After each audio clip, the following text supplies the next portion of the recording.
Il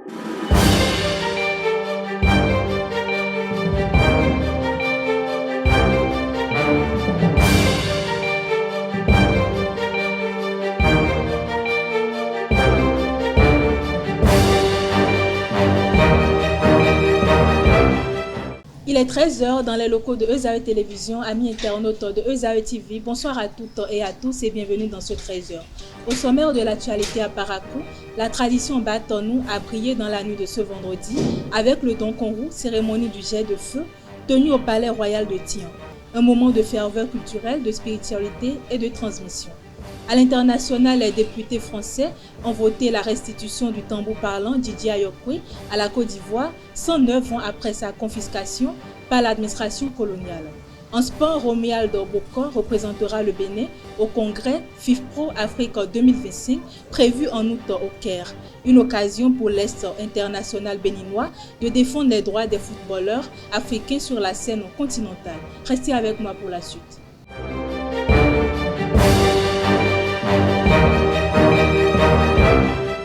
À nouveau, bonsoir mesdames et messieurs. Comme je l'ai annoncé tout à l'heure dans le sommaire à Parakou, la flamme de la tradition Batonou a de nouveau illuminé la nuit du vendredi.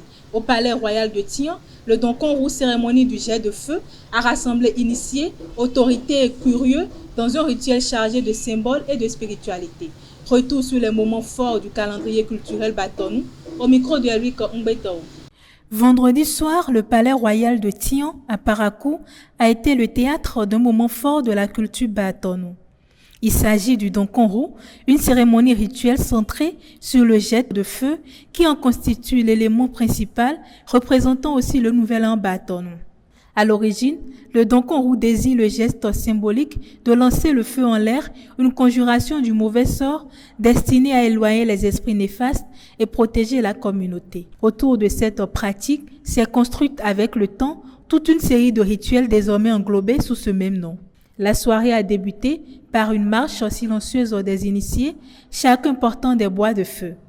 Cette procession, pleine de gravité, a mené les participants à l'ouest, à la sortie du village où s'est tenue la cérémonie centrale. Le chef occulte a prononcé des prières rituelles pour le bien de la communauté, éloigner les mauvais esprits, conjurer le mauvais sort et incinérer tout ce qui s'est passé de mauvais tout au long de l'année écoulée avant que le feu ne soit jeté dans les airs, sous les regards attentifs de la foule, dans un geste de purification et de protection spirituelle. Le retour vers le palais royal est marqué par un changement d'ambiance. Tambours, chants et danses ont accompagné les initiés, célébrés comme purifiés et renforcés. Au palais, une cérémonie de libation et de bénédiction royale s'est déroulée. Les initiés ont fait allégeance selon leur coutume pour recevoir les bénédictions du roi. Par la suite, le roi a tenu une prière à l'endroit de toute la communauté avant que ne s'ouvrent les festivités.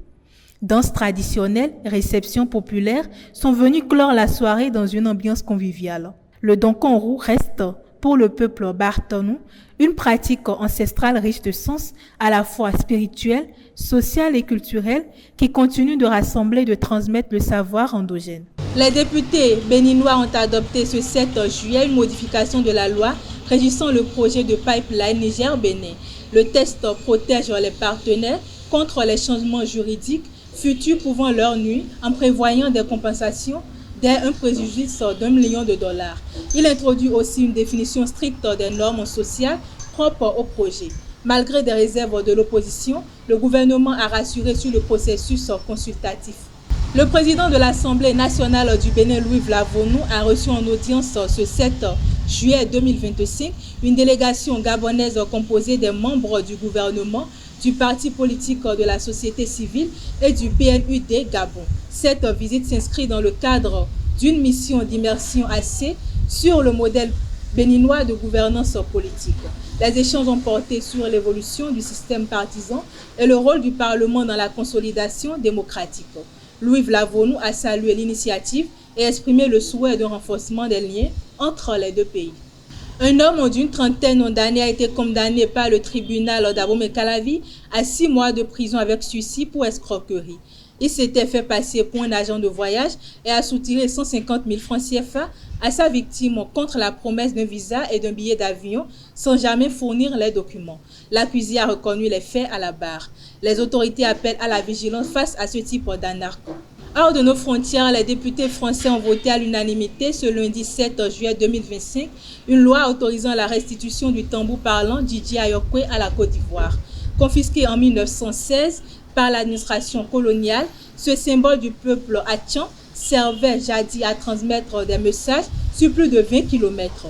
Réclamé officiellement depuis 2019, ce tambour va retrouver sa terre d'origine dans un délai d'1 an grâce à l'engagement de sénateurs français et à une loi dérogeant au principe d'inaliénabilité des collections publiques. Le premier ministre thaïlandais par intérim Phumtham Wechayachai a exprimé ce mardi son souhait d'obtenir un accord plus favorable avec les États-Unis qui envisage d'imposer une surtaxe douanière de 36% dès le 1er août. Tout en soulignant l'importance de maintenir de bonnes relations avec Washington, le chef du gouvernement provisoire s'est dit optimiste quant à une issue positive autant pour moi après réévaluation de la situation. 5 soldats israéliens ont été tués au cours de combats dans le nord de la bande de Gaza, annoncé ce mardi l'armée israélienne. 2 autres militaires ont été grièvement blessés au cours du même affrontement, a indiqué l'armée dans un communiqué sans plus de précision. En sport, le président de l'Union nationale des footballeurs professionnels du Bénin, Romuald Boko, participera au congrès FIFPro Afrique 2025 prévu du 13 au 14 août au Caire en Égypte. Ancien international béninois, il portera la voix des joueurs béninois lors de ce rendez-vous continental consacré aux droits, aux conditions de travail et à la solidarité syndicale des footballeurs africains. Cette participation vise à renforcer les liens de coopération et à promouvoir le syndicalisme sportif en Afrique de l'Ouest. Et pour boucler cette édition, le programme national Organisation des loisirs dans tous les centres de détention a été lancé ce lundi 7 juillet à la maison d'arrêt de Cotonou. Initié par le ministère des Sports et l'Agence pénitentiaire du Bénin, cette 5e édition vise à améliorer le bien-être des détenus à travers des activités ludiques et sportives. Scrabble, jeux de dames, domino ou cartes rythmeront désormais le quotidien carcéral. L'objectif est de réduire le stress, renforcer l'estime de soi et favoriser la réinsertion sociale des fonctionnaires. Mesdames et messieurs, merci de m'avoir suivi. C'est tout pour ce 13h et à très bientôt.